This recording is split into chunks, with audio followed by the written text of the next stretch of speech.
Social media has a pretty substantial effect on your personal injury claim. There's a variety of reasons. Adjusters, defense attorneys will continue to look at your social media to see if there's any way that they can discredit your injuries as a result of the accident that you were in. Approximately 6 months ago, I had a friend that was involved in a motor vehicle accident with his now wife and at the time his fiance. Immediately after the motor vehicle accident, she had posted pictures of the accident, posted a long story on Facebook how she was involved in a motor vehicle accident. And at the end of that post, she had said that her and her husband-to-be were not injured in the accident and that they were okay. That's an admission. That's an admission that can be brought into court. So if you subsequently file a lawsuit and the defense attorney sees that you had posted about that car accident and said that you were not injured, they'll be able to show the jury that Facebook post that said you weren't injured. And that can have a substantial effect on your case if you can even have any type of recovery. Another important thing about social media and things to watch out for is actually tagging your locations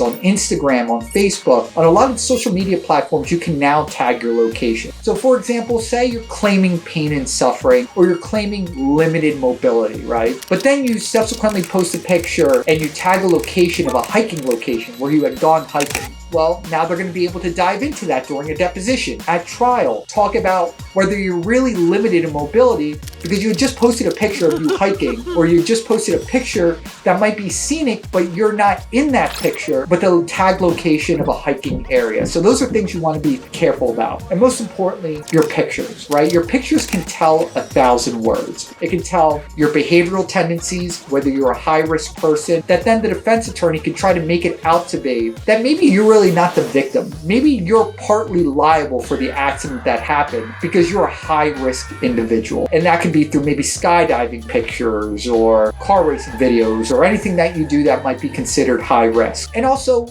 generally in our personal injury cases, we're talking about pain and suffering, loss of enjoyment in your life. But if you're posting pictures of you going on vacation, you at concerts, you smiling, is it really a loss of enjoyment of life? Is it really pain and suffering? These are the seeds that the defense attorney is always trying to plant in a jury's mind so they can get a verdict that gets you nothing. Now, you might be saying to yourself, all right, well, I'll just put everything on private. Well, it's possible that the defense could at some point during the litigation file a motion with the court to make you turn those privacy settings to public so they can review all your pictures, all your posts. They could potentially even review your private messages with friends to discuss about a car accident or anything that are relevant to your enjoyment of life or your pain and suffering or things of that nature that can really substantially affect your case. You might say, all right, well, I might as well delete my social media. Well, certainly you could try to delete your social media. Well, that doesn't mean that a defense attorney can't subpoena the social media provider and try to get that information a different way. So it's really important and it's imperative that you really take the time to think about what you're going to post in social media and how it could affect your personal injury case. I actually have a friend at a different law firm who is on the cusp of going to trial. And just before trial, the defense attorney had obtained pictures of the client riding a mechanical bull at a bar. And the client was younger. So the client was claiming back injuries. From my understanding, the client was claiming pain and suffering. The client was claiming loss of enjoyment of life as a result of his motor vehicle accident. Well, that picture of him riding a mechanical bull entirely blew up his case. And what could have been settled for hundreds of thousands of dollars was settled on pennies on the dollar because of those social media posting. So as a result, social media can really have a substantial effect on your case. And in a time when everybody uses social media, the first thing adjusters and defense attorneys are going to look at are your social media posts. Did you do anything after the accident? Did you post about the accident? In the years of litigation between the accident and the time of trial, what were you doing? Were you traveling? Were you traveling around the world? Were you taking long plane trips? Were you hiking?